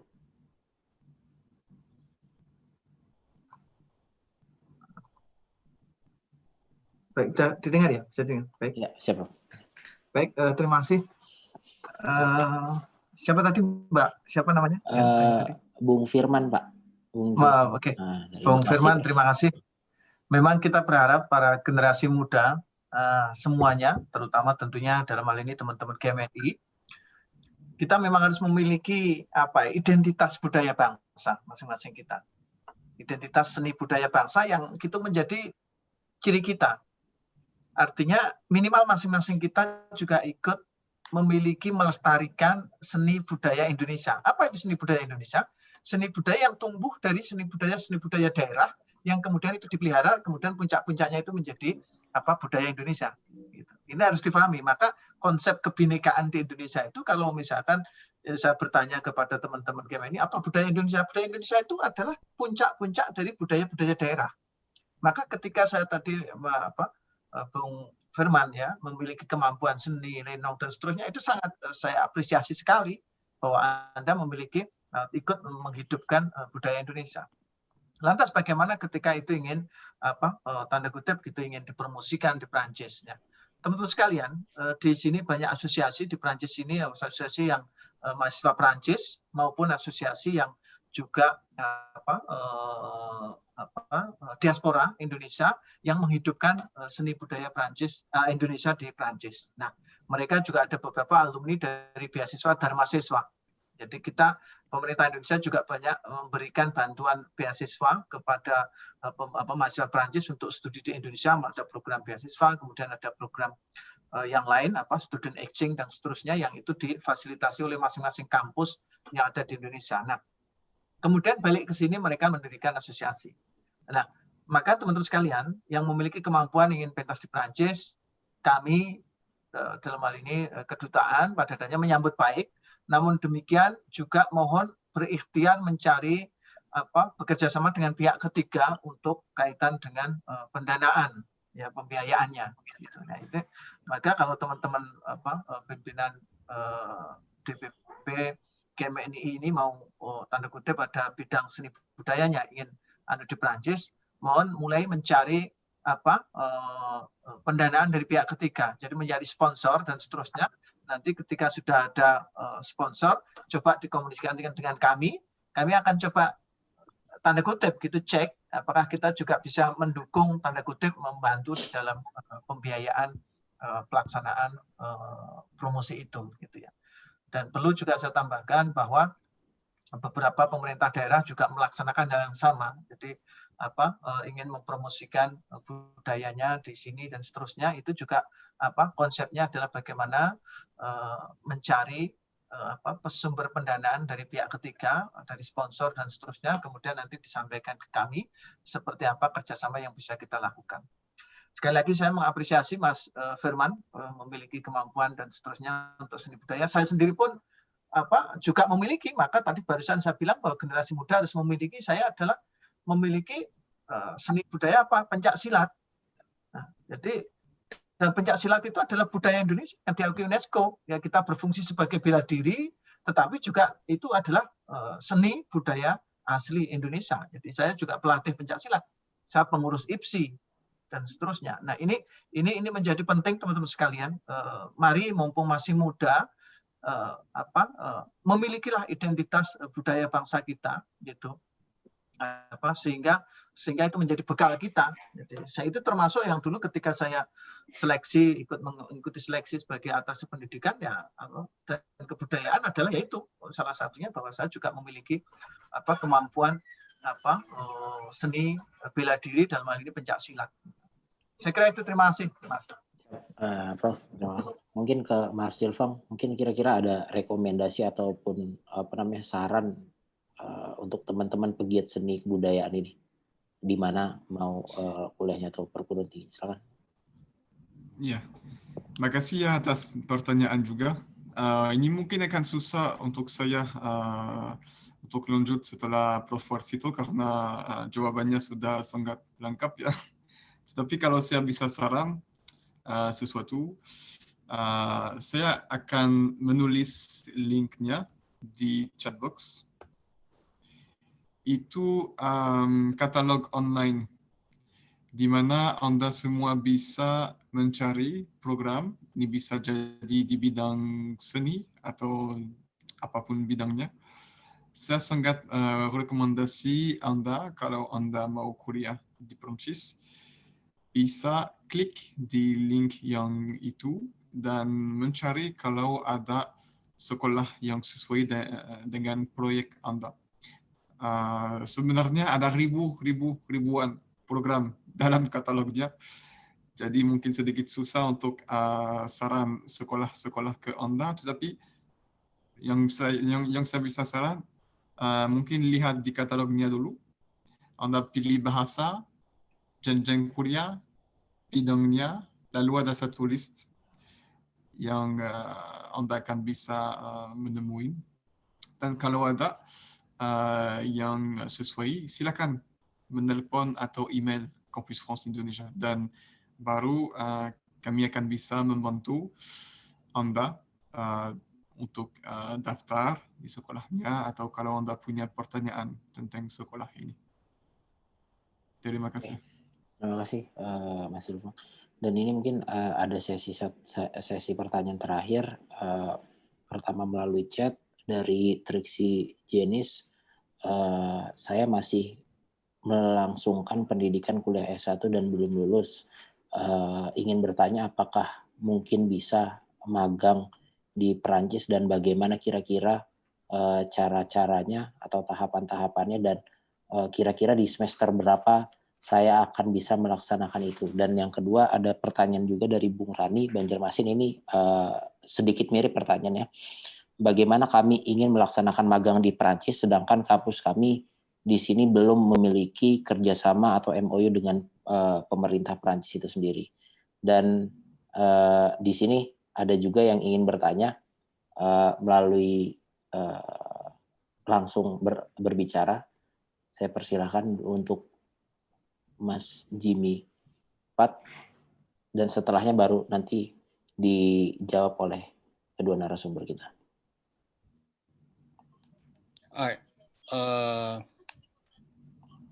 Terima kasih. Mungkin videonya, mohon maaf Pak, bisa dibuka. Oke. Ya, terima kasih. Terima kasih banyak. Oh, nih, video saya sudah saya klik kok mati lagi ya? Oh ya. Ya, oke. Jadi bisa kelihatan muka saya. Terima kasih. Maaf saya terlambat masuk, baru dikasih tahu oleh teman, tapi saya menarik karena ini bicara tentang pendidikan di Prancis. Misalnya kebetulan saya keluaran Prancis ya. Saya tahun pertama-tama belajar di Prancis tahun 82, jadi sudah cukup lama. 82-83 saya di Grenoble, 83-84 saya di Paris 5 dan Paris 7, ya, jurusan linguistik. Kemudian saya mau perkenalkan diri dulu, maaf. Kemudian 86-88 saya kembali ke Paris 5 untuk ambil DEA saya.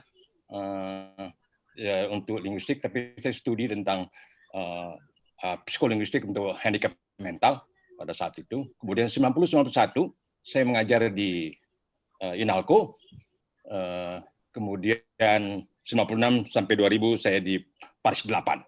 Jadi cukup lama. Nah, saya ingin tahu sebenarnya, karena sudah terlalu lama saya tidak mengenal Prancis ya, walaupun saya ikuti dari jauh, apa sebenarnya persoalan mahasiswa di persoalan Indonesia ya, di Prancis misalnya.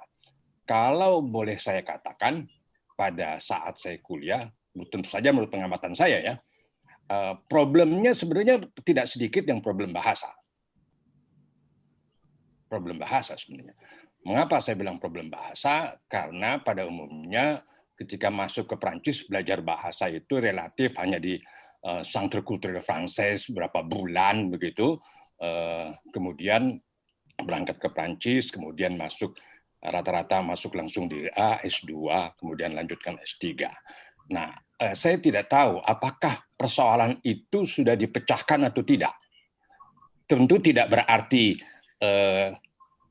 banyak sekali yang sudah berhasil tentunya, walaupun ada persoalan kebahasaan, tapi saya pikir itu persoalan kebahasaan dipecahkan juga oleh sang mahasiswa sendiri ya.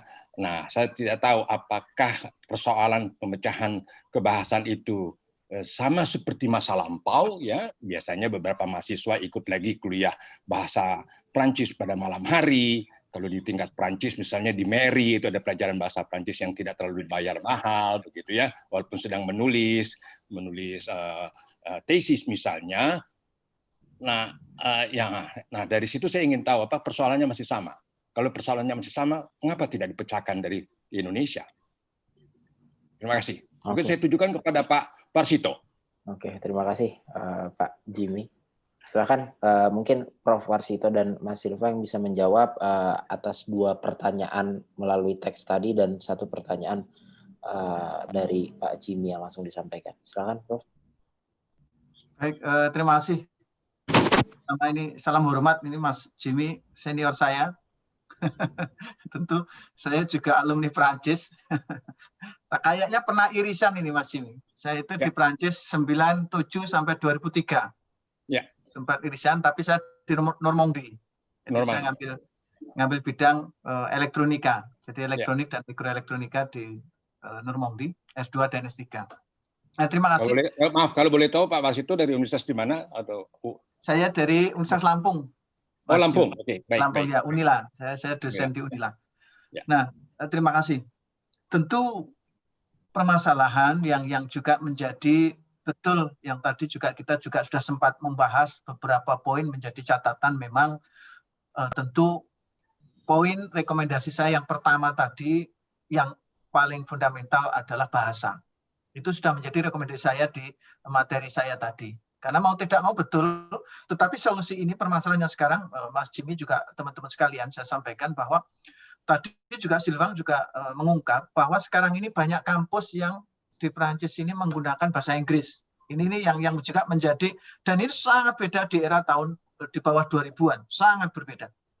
Hampir sekarang ini program master, itu kalau saya ketemu dengan mahasiswa, itu menggunakan bahasa Inggris resmi di kampusnya. Penulisan maupun presentasi perkuliahan dan namun demikian untuk keseharian tetap mereka sangat diharapkan bisa bahasa Prancis.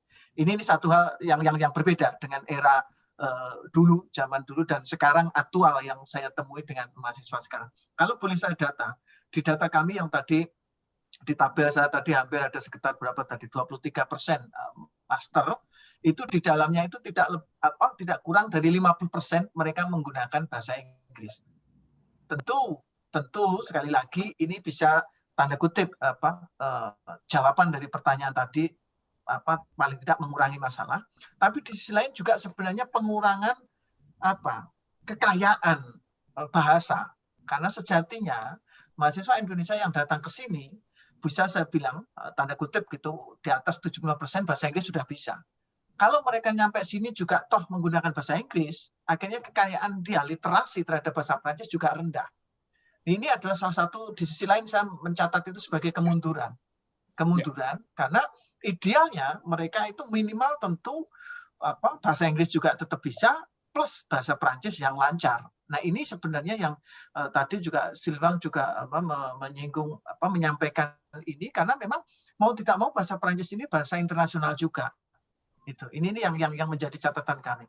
Kemudian permasalahan ini juga yang menjadikan pemecahannya sangat susah. Kenapa? Karena mahasiswa itu juga ingin juga segera berangkat. Nah, ini juga perlu kenyataan di lapangan seperti itu yang kami juga alami, sehingga kemudian datang ke sini mereka kemudian melaksanakan kursus malam hari. Itu betul tadi di lemari ataupun di kampus dan seterusnya. Tetapi perlu saya informasikan, hampir saya bilang 90% gitu ya, di atas 90%, 10%-nya ini kegagalan. Ini hanya sifatnya kegagalan itu hanya sifatnya kemudian diatasi dengan pindah kampus. Ini data di kami. Yang benar-benar gagal pulang, ini sekali lagi gagal pulang, saya belum mendapatkan cerita atau data seperti itu kecuali zaman saya dulu. Zaman saya kuliah dulu itu benar-benar yang pulang gagal itu ada. Tapi hampir sekarang ini saya belum pernah mendapatkan informasi dia gagal studi, data dari PPI, tetapi yang ada adalah dia sifatnya akhirnya mengambil pindah jalur dan seterusnya. Ingat program di sini L1, L2, L3 itu benar-benar ketika dia selesai di situ kemudian dia nggak cocok dan merasa berat, kemudian dia validasi tahun itu, kemudian dia bisa pindah kampus. L2-nya dipindah kampus. Jadi bisa teman-teman juga bisa cek di tanya jawab studi di Perancis itu selalu bahwa antara L1, L2, L3 itu pada dasarnya asal tidak jauh-jauh misalkan dari bidangnya tidak jauh-jauh menyeberang dari bidang sosial ke bidang teknik misalkan, itu tentu susah, tetapi asal itu masih bisa. Nah, ini selama ini yang solusi yang saya tangkap dari banyak mahasiswa adalah itu yang dilakukan dan kemudian ngalah mencari program yang bahasa Inggris misalkan. Itu yang dari Mas Jimmy, terima kasih. Kemudian dari yang tadi, bagaimana ketika kita masih S1 ingin magang. Teman-teman sekalian, magang itu adalah ketika perlu MOU, itu ketika sifatnya student exchange.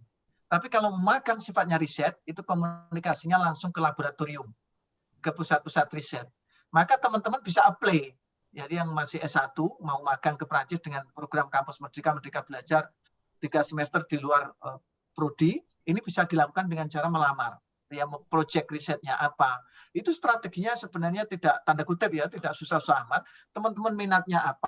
Cari profesor yang sama, di laboratoriumnya apa, kemudian diskusilah tentang risetnya, kemudian baru Anda menyampaikan di ujungnya bahwa saya ingin magang di laboratorium Anda. Saya kira seperti itu teman-teman sekalian, dan hampir yang sifatnya magang itu tidak perlu kriteria bahasa Prancis. Ya, tidak perlu kriteria. Mungkin ketika bahasa Inggris sudah lancar, tentu nanti bahasa Prancis akan datang sendirinya di sini ketika teman-teman berinteraksi dengan masyarakat atau dengan kolega di laboratorium. Saya kira itu dari saya. Terima kasih. Terima kasih Prof. Persito. Mungkin Mas Silvang bisa langsung menjawab juga, Mas. Terima kasih ya untuk pertanyaannya juga. Saya mungkin tidak akan bisa tambah banyak ya, tetapi tentang pertanyaan dari Pak Jimmy, kalau saya bisa mungkin membagikan pengalaman saya ya di Jakarta sebagai koordinator nasional Campus France Indonesia. Saya sudah berbulan-bulan di Campus France Indonesia, yang adalah salah satu bagian dari Institut Français atau Kedutaan Besar Prancis di Jakarta. Dan sampai sekarang saya belum bertemu atau belum lihat kasus mahasiswa Indonesia yang gagal kuliahnya karena bahasa. Jadi mungkin infrastrukturnya sekarang lebih bagus daripada tahun 80-an. Dan kalau saya bisa cerita sedikit, kalau di Campus France dan Institut Français di Indonesia, kami menemani mahasiswanya dari awal sampai dia baru tiba di Prancis. Misalnya, mahasiswanya pertama-tama bisa daftar Institut Français secara online atau tatap muka. sekarang karena pandemi harus online kelasnya. Bisa belajar bahasa Prancisnya dulu sampai B2. Kalau sudah B2, baru dia bisa main di Campus France Indonesia. Jadi dengan saya dan kolega-kolega saya. Di step yang itu, mahasiswanya akan bisa cari universitasnya, bidang kuliahnya, programnya, akan bisa cari programnya dalam bahasa Inggris atau misalnya dalam bahasa Prancis. Lalu Campus France akan menemani mahasiswanya dalam semua proses dari pendaftaran universitas, apply visanya, pergi ke Prancis, baru tiba di Prancis, dan kalau orangnya sudah tiba di Prancis, dia bisa menghubungi Campus France kalau ada masalah. Dalam prosesnya dengan Campus France, ada satu proses online di mana mahasiswanya akan kasih buktinya dalam bahasa Inggris. Ini bisa jadi IELTS atau TOEFL atau bahasa Prancis, yaitu DELF B2.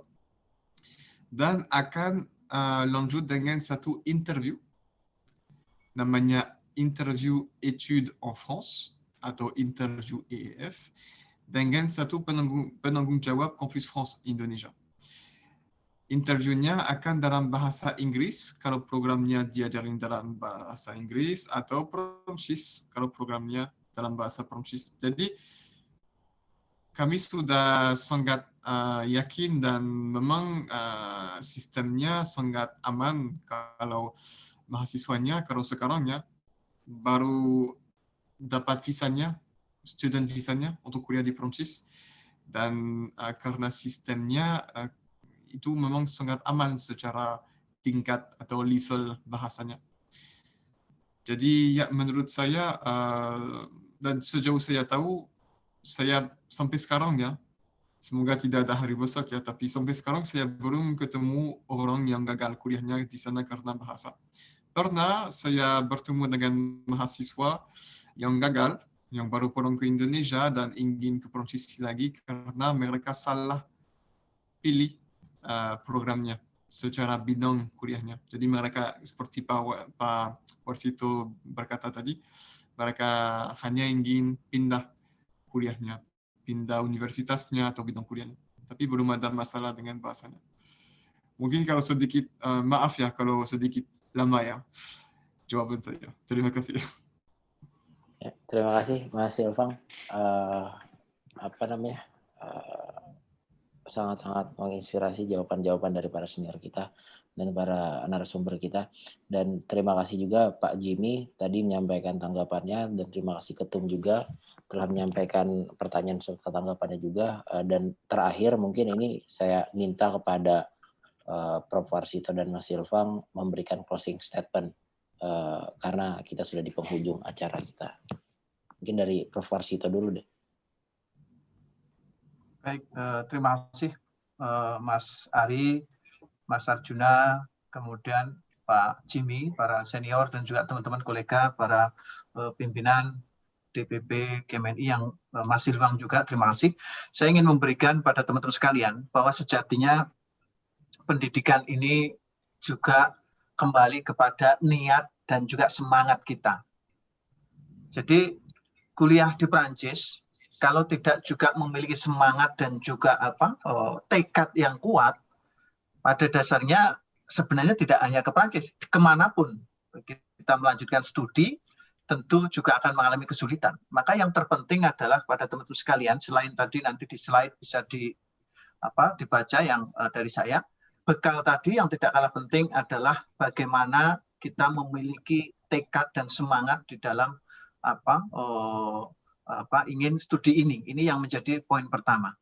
Kemudian yang poin kedua yang ingin saya sampaikan adalah bahwa Indonesia-Prancis ini memiliki hubungan yang sudah panjang. Jadi sudah 70 tahun kita memiliki bilateral, dan pada dasarnya memiliki ikatan yang saling kuat. Jadi bahkan mungkin saya sampaikan pada teman-teman sekalian, pada tahun 1889 ketika peresmian Tour Eiffel, jadi pada Exposition Universal, jadi pameran dunia, itu sejatinya sudah ada gamelan. Indonesia belum merdeka.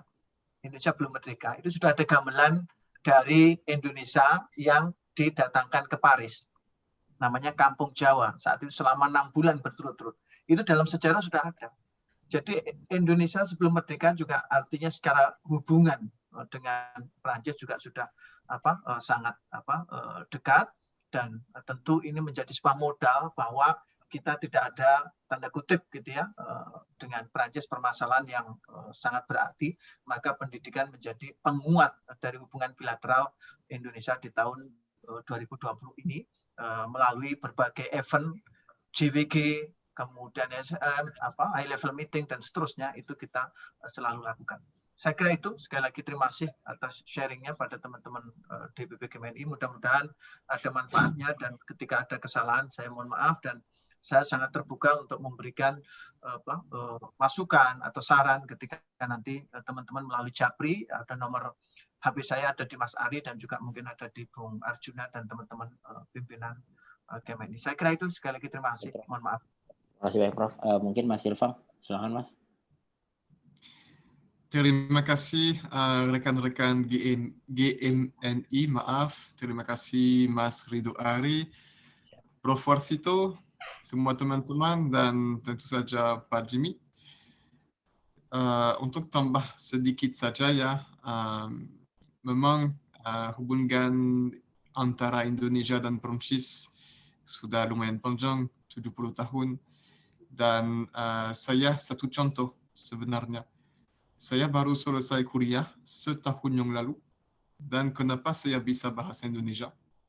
Saya memang tidak belajar bahasa Indonesia di Jakarta.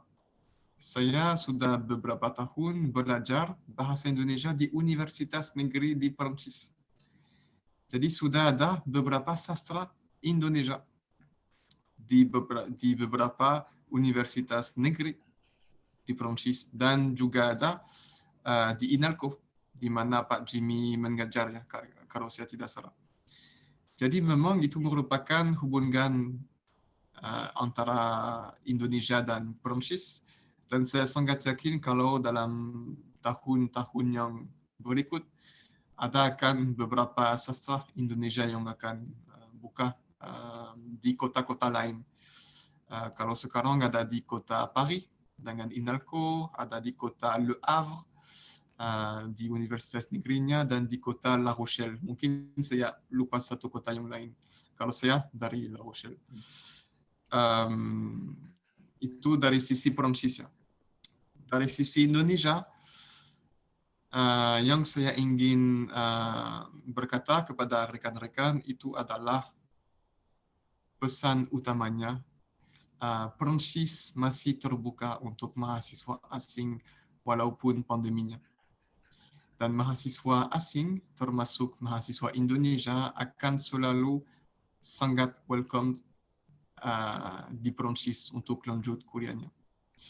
Seperti yang saya berkata tadi, silakan persiapan bahasanya dulu, Perancis atau Inggris, kalau programnya diajarin dalam bahasa Inggris. Dan silakan, sangat boleh untuk konsultasi atau menghubungi Campus France Indonesia. Jakarta, Bandung, Yogyakarta, Surabaya, atau Medan. Rekan-rekan saya akan selalu senang untuk membantu Anda. Begitu saja saya pikir dari saya. Dan semangat. Jangan malu kalau mau kuliah di Perancis, ada kesempatan dan bisa. Hanya harus percaya diri dan bisa bermotivasi saja. Oke. Terima kasih banyak. Terima kasih Mas Ilham, dan kebetulan kita juga sudah di penghujung waktu, dan kebetulan juga di sini ada Pak Jimmy yang turut hadir. Mungkin bisa kita minta sedikit tanggapan atau closing statement-nya juga, karena beliau salah satu senior dan pengamat pendidikan. Mungkin ada bisa memberikan satu statement. Silakan. Ya, kayak statementnya, saya terus terang saya sedih melihat Prancis, saya menyebutnya kalah ya sebagai perguruan tinggi itu. Saya sedih melihat harus terpaksa kalah karena pasar sehingga harus menggunakan bahasa Inggris, membuat tesis, membuat disertasi untuk tidak dengan bahasa Prancisnya. Padahal kekhasannya orang berangkat ke Prancis karena akan bisa menulis dengan bahasa Prancis. Kalau tidak, ya di mana lagi keprancisannya itu? Sebetul-betul saya sedih gitu ya. Saya bukan orang Prancis ya. Ya karena kebetulan saya belajar di Prancis, saya guru bahasa Prancis gitu ya. Betul-betul sedih gitu saya melihat ini. Ya saya cuma sedih ya. Saya bukan apa-apanya orang Prancis ya, cuma sedih. Cuman saya katakan, saya beri catatan, ini kan namanya imperialisme linguistik ya, karena saya belajar linguistik, saya menggunakan istilah itu. Imperialisme linguistik itu berhasil mengalahkan itu. Ya tapi ya sudah terjadi ya. Terus terang saya tidak terlalu menyarankan orang berangkat ke Prancis kalau hanya pakai bahasa Inggris. Saya tidak akan menyarankan. Saya akan menyarankan orang kalau ke Prancis, gunakan bahasa Prancis, buat skripsi, buat tesis, buat disertasi dengan bahasa Prancis. Kalau tidak ada karakteristiknya kamu ke Prancis. Saya akan keras mengatakan begitu. Ya. Nggak ada gunanya kamu. Gitu ya. Jangankan ngomong bahasa Prancis enggak. Jangan kamu nggak suka fromage. Buat apa ke Prancis nggak suka fromage? Orang Amerika aja teman saya datang ke Jakarta dan nawarin makan saya makan makan jengkol kok. Itu baru. Saya bilang, wah saya sedih benar, sangat sedih, ya, sangat sedih, ya. Ya kesedihan seorang Jamie ini kan nggak ada artinya ya, tapi saya harus ungkapkan. Saya sedih melihat orang belajar ke Prancis hanya dengan bahasa Inggris gitu, bahasa Inggris gitu ya. Ya, saya pikir ya gimana ya, politik bahasa Prancis ini ya nggak berhasil jalan, nggak berhasil kalau begini politik bahasa Prancis. Saya bisa katakan buat apa buat buka lagi pendidikan bahasa Prancis di universitas di Indonesia ini kalau begini caranya. Toh kita nggak mengajarkan bahasa Prancis. Saya katakan kepada masing-masing saya, orang Prancis mensyaratkan B2, saya bilang itu kurang sama sekali B2 untuk masuk perguruan tinggi. Percaya, potong kuping saya, kamu masuk B2, dengar dosen ngomong, kalau mengerti. Nggak bisa, saya bilang.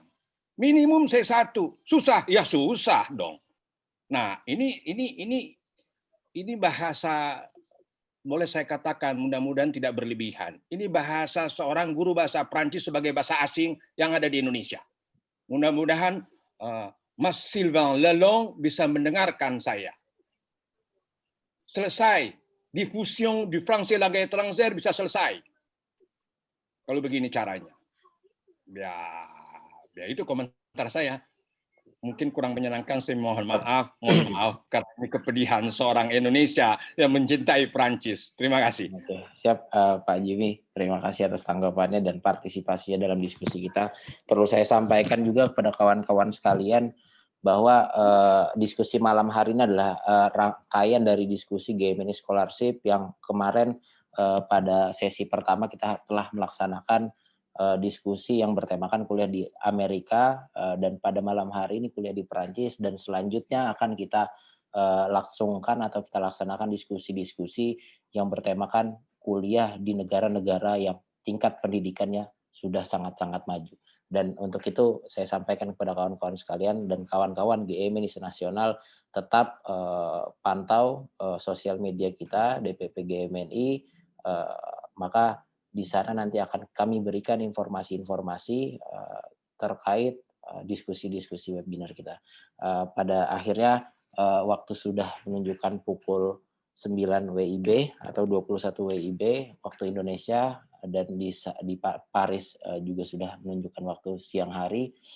Saya terima kasih sebanyak-banyaknya pada Prof. Varsito, Mas Sylvain, dan Pak Jimmy juga, terkhusus juga Ketua Umum DPP GMNI, Bung Arjuna Putra Albino, dan seluruh peserta hadirin diskusi pada malam hari ini. Salah hilapnya saya ucapkan wassalamualaikum warahmatullahi wabarakatuh. Shalom, Om Santi Santi Om, Namo Buddhaya, salam kebajikan untuk kita semua. Merdeka.